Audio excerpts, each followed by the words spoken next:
Antoine Lavoisier was born in France. He grew up there as a child and he stayed there his entire life. In the middle of his law education, he decided that he wanted to switch to science, which was a very, very good opportunity for him. He was forced into a marriage at the age of 28 to a girl that was 13, and he did this to avoid some complications with the family. He made many new discoveries in the world of science, and many that we still use today, like the metric system, and he coined the terms oxygen and hydrogen.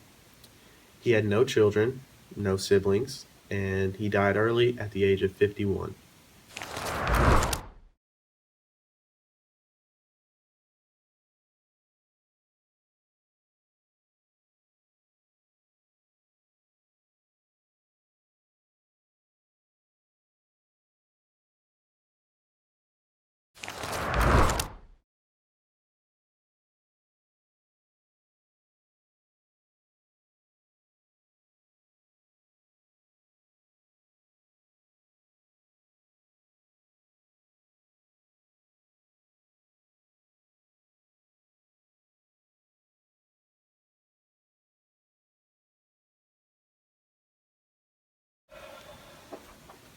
I don't like being a lawyer.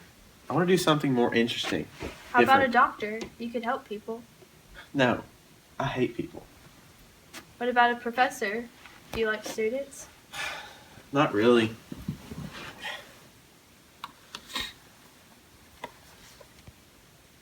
I want to change the world. Oh, I know. I could become a scientist.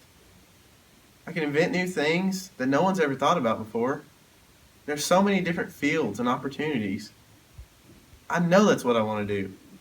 Don't let your dreams be dreams. Just do it. I'm excited to invite Antoine Lavoisier to be a part of the Academy of Science.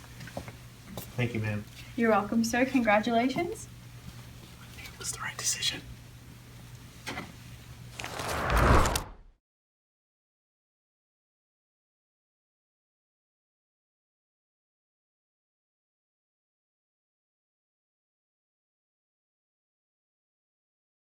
Antoine Lavoisier, do you accept Marie Anne Pierrette Posay to be your wife?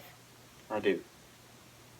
And Marie Posay, do you accept Antoine Laurent Lavoisier to be your husband? I do.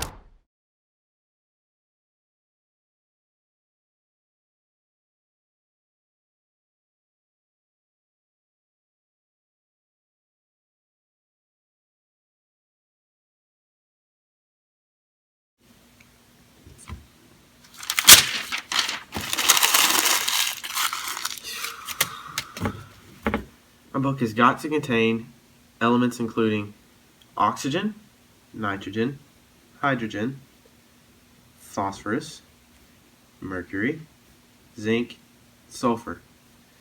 These elements cannot be broken down further, as my studies show at least. This list also includes light and caloric. I believe these are material substances.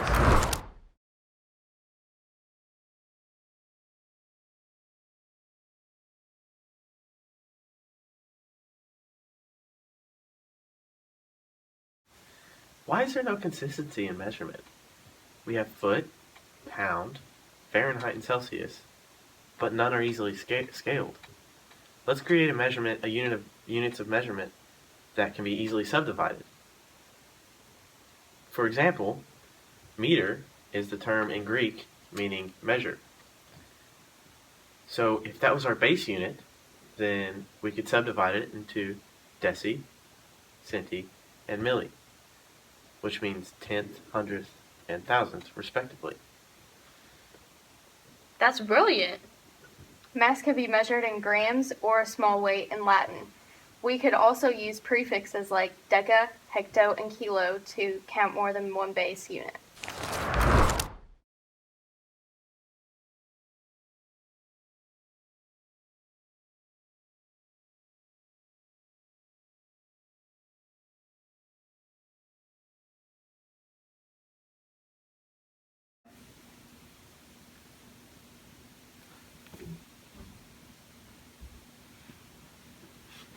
You're coming with me. Oh, jeez. No, look at that. Look at this. Look, No, that is revolutionary. You're coming with me. Get up. Now. I didn't do anything. Up. No. Get up. Up. You're coming with me. What? No. What? Oh. Antoine Lavoisier, you in 27. Hold on just a minute. This is the same stuff that I tried to show the officer, but no, it just didn't. Listen, look, this is revolutionary. Can you read? Look, read it. Read it. No, okay, yeah, that's good. Antoine Lavoisier, you and 27 other people, including your father-in-law, have been proven guilty of stealing money from France's treasury and giving it to France's enemies. All of you have been sentenced to death by the revolutionaries and will be guillotined later today, May 8th. That's great. Do you have any last words you would like to share? This metric system stuff, it is legit. It is legit. And nobody's accepted it. I mean, the meter, I mean, it came straight from Greek. Like, it's not like I just made a word up. I mean, come on. This is stuff that you need to read. To recount the events of Antoine Lavoisier's life, he was born August 26, 1943, in Paris, France. This is where he grew up his entire life, and he stayed there for pretty much until he died. And in the middle of his education in law, he decided that it was very uninteresting, boring, and he found many new opportunities in science, and he found it much more interesting, and he made new discoveries, like I said before. He married Marie Anne Paulze in 1771 when she was 13. There were many complications going on with her family, and he thought it the best thing to do that he would go ahead and do that at his age of 28. He wrote a book about all of his theories, including when he coined the names oxygen and hydrogen, and he created the metric system. Meter, gram, Kelvin, all those science terms that we use today. He created most of them, and him and his colleagues worked together.